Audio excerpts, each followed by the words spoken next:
आपका हार्दिक अभिनंदन और स्वागत करता हूँ।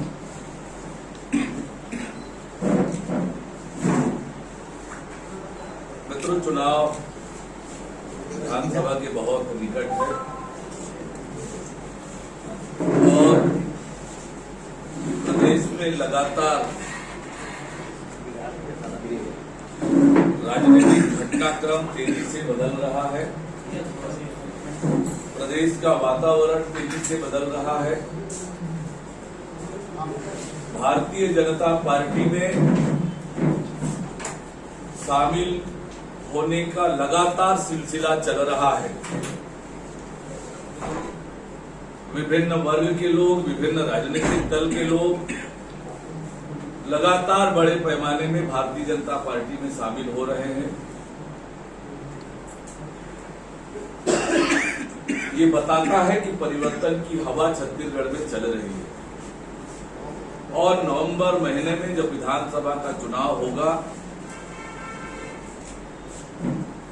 छत्तीसगढ़ में कमल खिलेगा, इसका संकेत स्पष्ट रूप से मिल रहा है। भारतीय जनता पार्टी ने अपनी चुनावी तैयारियों को तेज कर दिया है। हमने घोषणा पत्र की समिति बना दी है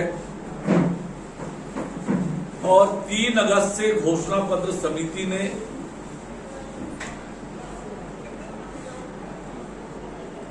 छत्तीसगढ़िया लोगों के मन की बात ये लेना प्रारंभ किया है। छत्तीसगढ़ के लोगों की मन की बात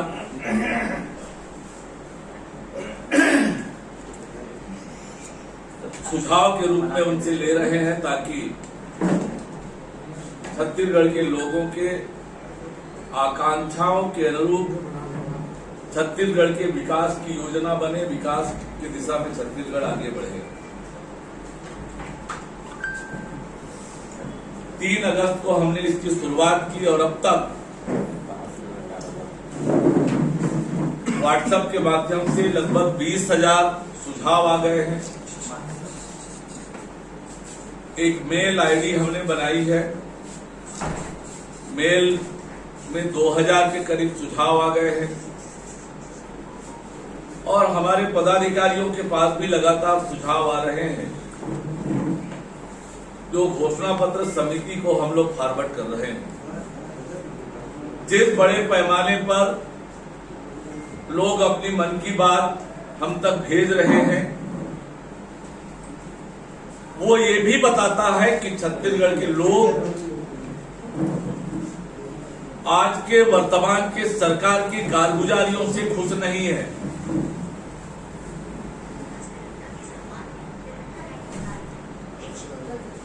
पौने 5 साल में राज्य की भूपेश बघेल की सरकार ने लोगों को ठगने का काम किया। वास्तव में कांग्रेस की प्रवृत्ति रही है ठगने की, धोखा देने की, वायदे करने की और मुकरने की। वो यहां भी छत्तीसगढ़ में कांग्रेस ने किया, जन घोषणा पत्र बनाया, बड़े बड़े वायदे किए और वायदों के हिसाब पर जाएंगे तो एक भी वादा पूरा नहीं हुआ। परंतु भारतीय जनता पार्टी जो कहती है वो करती है। घोषणा पत्र हमारे लिए संकल्प पत्र, वचन पत्र होता है। जो हम कहेंगे वो पूरा करेंगे।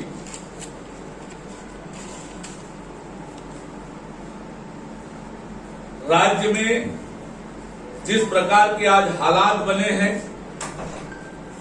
जिस प्रकार से घोटालों का सिलसिला लगातार चल रहा है,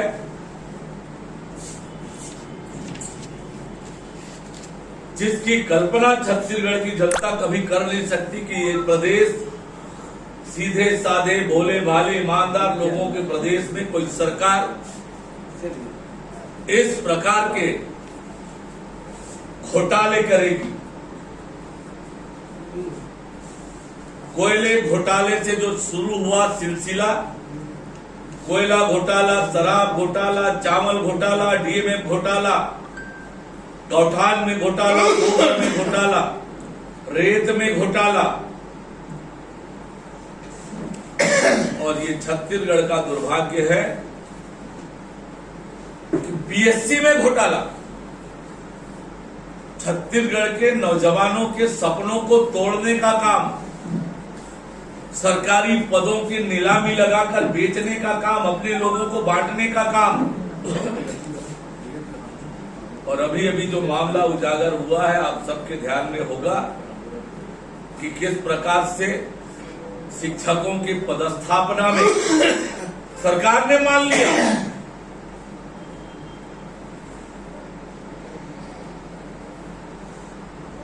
कि घोटाले हुए शिक्षकों के पदस्थापना में, लंबा चौड़ा लेन देन हुआ, सारे नियम प्रक्रियाओं को ताक में रखकर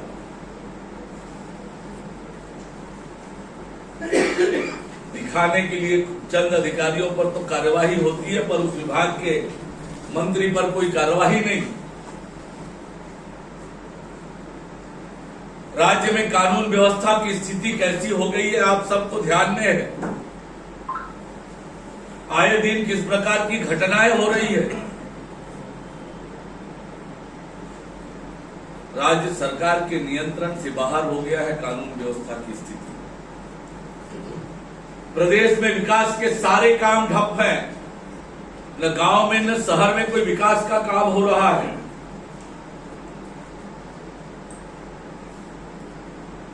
आज छत्तीसगढ़ को पूरे देश में बदनाम करने का काम राज्य की भूपेश बघेल की सरकार ने किया है।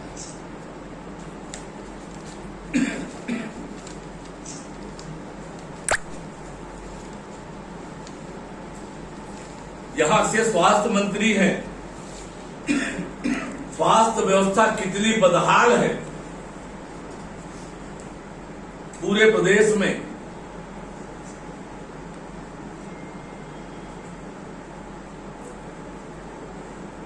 विधानसभा में स्वास्थ्य मंत्री टीएस सिंहदेव जी ने आंकड़ा प्रस्तुत किया,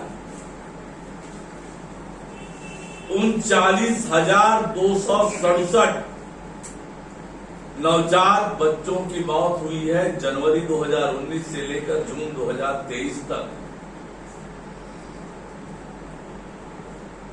ये स्वास्थ्य व्यवस्था की बदहाली का नमूना है।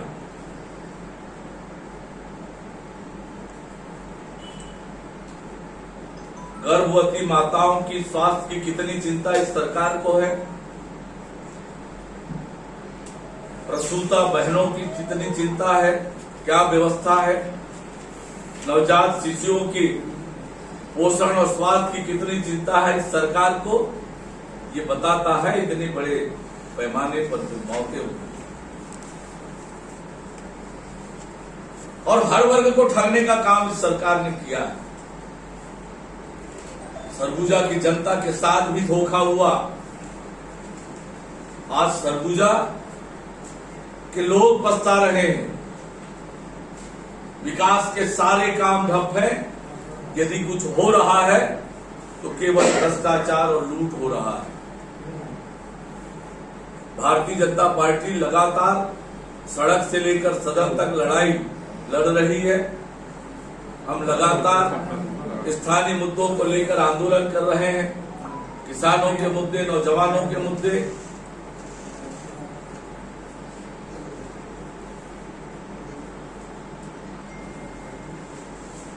संगठनात्मक कार्यक्रम भी हमारे लगातार चल रहे हैं। शक्ति केंद्र स्तर पर लाभार्थी सम्मेलन कर रहे हैं।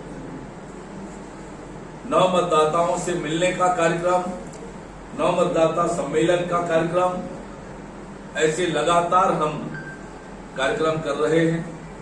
जनता का भरपूर आशीर्वाद और सहयोग हमको प्राप्त हो रहा है। आज छत्तीसगढ़ की जनता राज्य की इस अन्यायी, अत्याचारी, भ्रष्टाचारी, वादा खिलाफी करने वाली सरकार से छुटकारा चाहती है।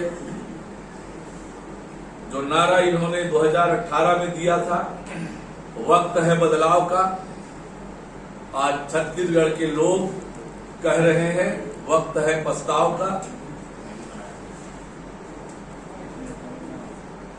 इस सरकार का जाने का समय हो गया है। छत्तीसगढ़ की जनता इस सरकार से छुटकारा चाहती है और भारतीय जनता पार्टी जनता की आकांक्षाओं के अनुरूप इस सरकार को उखाड़ फेंकने के लिए पूरी ताकत से लगी हुई है। और निश्चित रूप से जो जनता का आशीर्वाद और सहयोग हमको मिल रहा है, तो ये स्पष्ट है कि नवंबर में कमल खिलने वाला है। ये सरकार जाने वाली है। एक बार फिर छत्तीसगढ़ में खुशहाली आएगी, छत्तीसगढ़ विकास की ओर बढ़ेगा।